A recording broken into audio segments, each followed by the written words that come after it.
Olá e bem-vindos! Hoje a gente vai fazer uma análise bem profunda aqui de um momento crucial, a queda de um rei. Pois é. A gente está com o capítulo 15 do primeiro livro de Samuel e, para nos ajudar a entender os detalhes, temos as notas de duas bíblias de estudo, a Holman e a Nova Almeida Atualizada. Que são ótimas fontes. Exato, e o nosso objetivo é simples, entender o que aconteceu com Saul, o primeiro rei de Israel.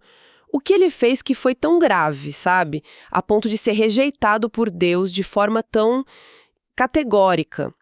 É uma história sobre poder, desobediência e, eu diria, a anatomia de um fracasso de liderança. E é uma narrativa que, nossa, a tensão é impressionante, né? Não é só um relato de guerra. É quase um estudo de personagens sob pressão. Sim. E as notas de estudo aqui são fundamentais, porque elas nos dão acesso, assim, ao contexto cultural, linguístico, que muda a leitura.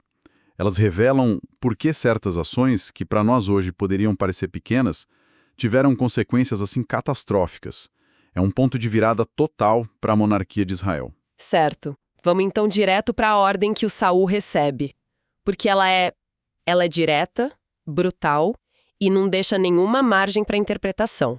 Samuel chega e diz, em nome de Deus, vá e ataque os amalequitas, destruindo totalmente tudo que eles tiverem.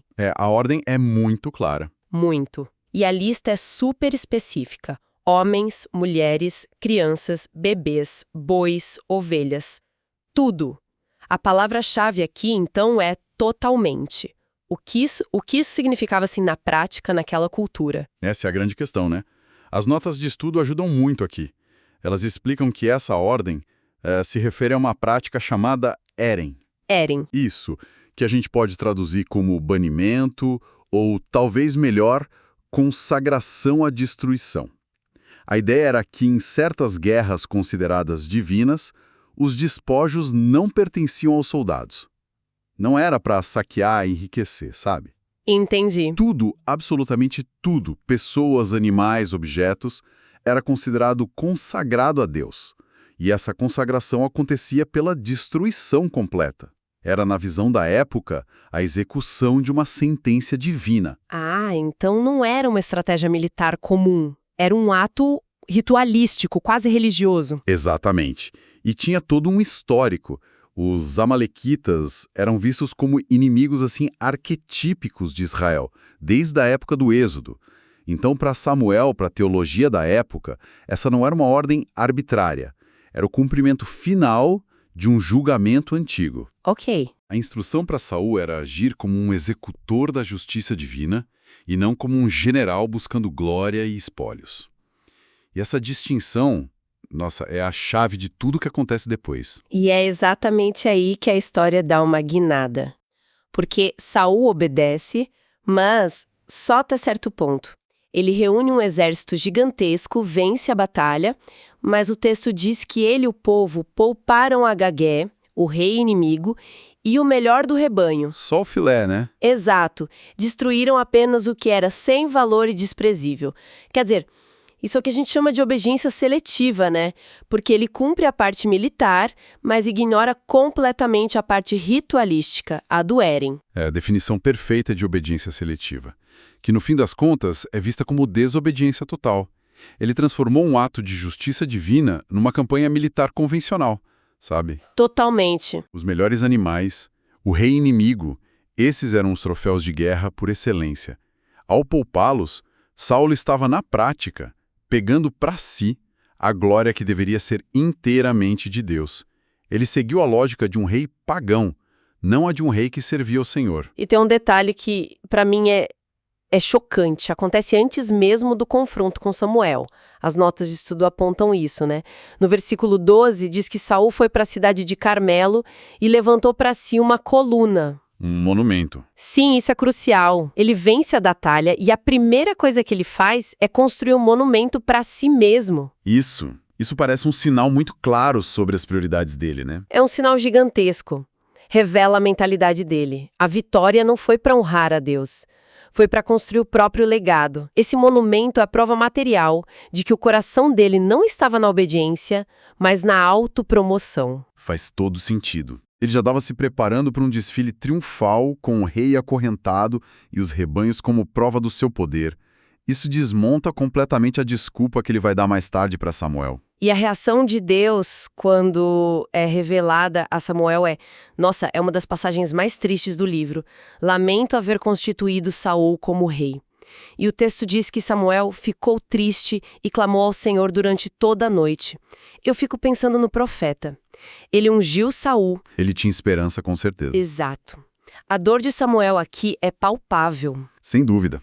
A reação dele humaniza a história. Não é só uma questão teológica abstrata, é uma tragédia pessoal. O profeta está de luto pelo rei que ele mesmo ungiu e pelo futuro da nação.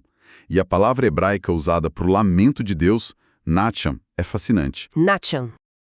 As notas explicam que não significa que Deus cometeu um erro e se arrependeu como um ser humano. É uma expressão, assim, antropomórfica de dor profunda, de pesar. É a linguagem de um relacionamento que foi quebrado. Entendi. Deus está expressando a dor da aliança que Saul quebrou. É uma mudança na postura divina em relação a Saul, causada pelas ações do próprio Saul. Então, enquanto Samuel passa a noite em agonia, Saul está completamente alheio, provavelmente admirando seu monumento. Preparando o discurso de vitória. Exatamente. O contraste é brutal. E isso nos leva direto à cena da confrontação, que é um show de negação e transferência de culpa. Saul chega todo sorridente e fala: executei a palavra do Senhor. A audácia é impressionante. Ele acredita na própria narrativa, sabe? E é aí que Samuel responde com aquela pergunta devastadora, irônica: então que balido de ovelhas é este nos meus ouvidos e o mugido de bois que estou escutando? É quase cinematográfico. A evidência do crime de Saul está literalmente fazendo barulho ao redor deles. Não tem como negar. E mesmo assim ele tenta. A primeira desculpa de Saul é culpar os outros. Ele diz: o povo poupou o melhor das ovelhas e dos bois. Clássico. Tira o corpo fora. Ele se distancia da decisão como se ele não fosse o rei, o comandante. E, para piorar, ele tenta embrulhar a desobediência num pacote de piedade, né? Para o sacrificar ao Senhor, seu Deus. É uma desculpa que parece quase perfeita. Usar um ato religioso para justificar uma falha de caráter. É uma tática clássica. Ele está tentando manipular Samuel e talvez a si mesmo, fazendo parecer que a desobediência foi motivada por um zelo religioso ainda maior. Eu não obedeci uma ordem porque eu estava planejando fazer algo ainda mais sagrado. Certo. Mas como a gente já viu com o monumento, sabemos que a motivação dele era outra, e as notas de estudo apontam um detalhe técnico. A lei mosaica proibia o sacrifício de animais que vinham do Éden. Eles eram considerados impuros para o altar. Então a desculpa dele nem faria sentido dentro das regras religiosas da época. Exatamente. Não é só uma desculpa falsa, é teologicamente ignorante. Ele está só se agarrando a qualquer coisa para evitar a responsabilidade. É aqui que a gente vê, então, a anatomia completa de uma falsa confissão, que se desenrola nos versículos seguintes. Perfeito. Ele culpa o povo, depois inventa uma justificativa religiosa e, em momento algum, ele simplesmente diz: eu errei. A responsabilidade é minha. Essa incapacidade de assumir a culpa é o cerne do fracasso dele. E claro que Samuel ele não cai nessa, né? De jeito nenhum. Ele corta a conversa e vai direto ao ponto. E aí vem aquela frase icônica do versículo 22. Será que o Senhor tem mais prazer em holocaustos e sacrifícios do que na obediência à sua palavra? Eis que o obedecer é melhor do que o sacrificar. Isso é mais do que uma repreensão, parece um princípio teológico fundamental, sabe? É a tese central de todo o capítulo. Samuel está dizendo que rituais religiosos são vazios se não estiverem enraizados na obediência. Deus não está interessado na performance da religiosidade, mas na realidade da submissão. Boa. E ele eleva a acusação, no versículo 23, conectando a desobediência de Saul a pecados que um rei de Israel consideraria, assim, abomináveis. Sim, ele diz: porque a rebelião é como o pecado da feitiçaria e a obstinação é como a idolatria. Essa comparação parece muito forte. Por que feitiçaria e idolatria? É uma comparação teologicamente poderosa. A feitiçaria era a prática de buscar poder ou orientação de fontes que não eram Deus. Ao desobedecer a Deus e seguir o próprio julgamento, Saul, na prática, colocou a sua própria vontade como fonte de autoridade. Ele agiu como seu próprio Deus. Exato. Isso é rebelião. E a obstinação, ou arrogância, é comparada à idolatria, porque ao se apegar à sua decisão e se autopromover com um monumento, ele estava adorando a si mesmo, o seu poder, a sua reputação. Ele colocou um ídolo, ele mesmo, no lugar de Deus. Para Samuel, não foi um erro administrativo, foi uma traição espiritual completa. E aí, parece que a ficha de Saul finalmente cai.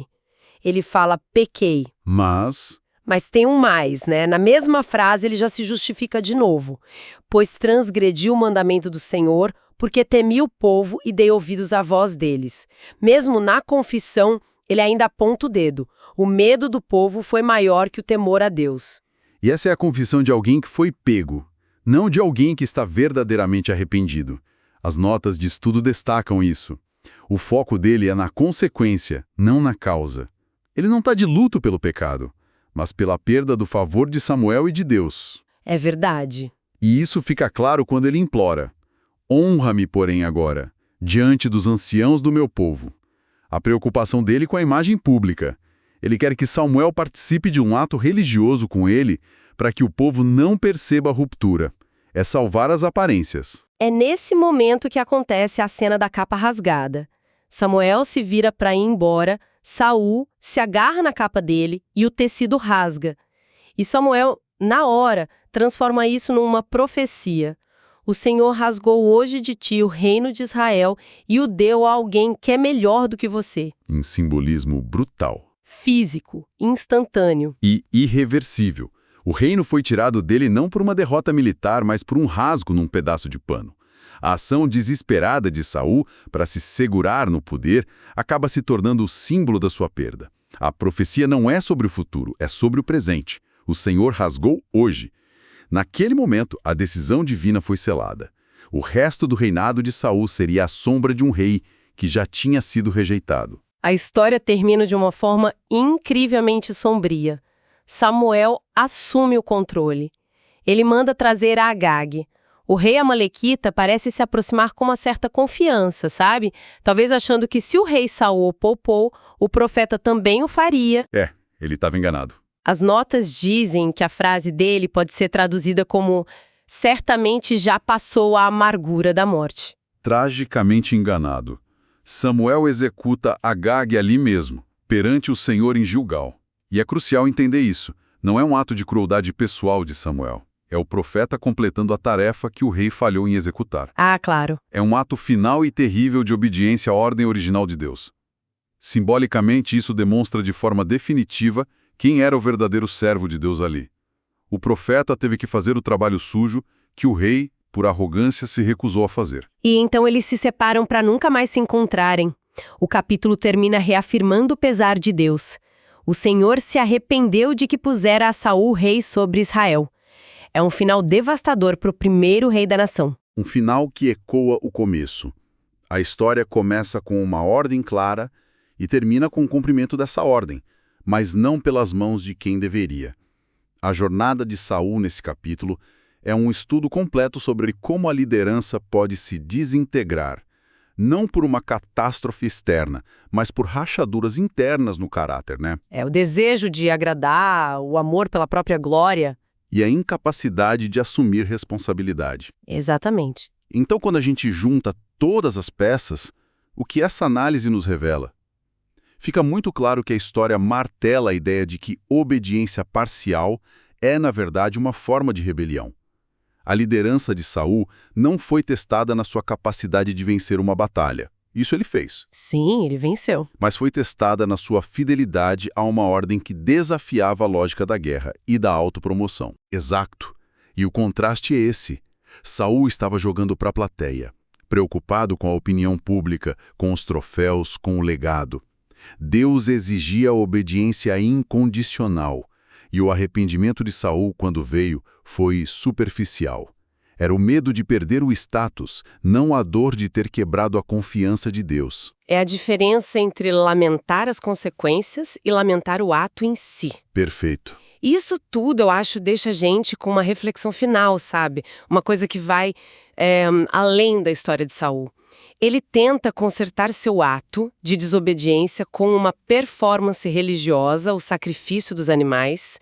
Isso nos faz pensar sobre a natureza da liderança e da integridade até hoje. Com certeza. Até que ponto grandes gestos públicos, sabe? Doações, discursos, rituais, podem, de fato, mascarar ou compensar falhas privadas de caráter? E onde fica a linha que separa a performance de uma liderança, aquilo que é feito para ser visto, da sua verdadeira essência?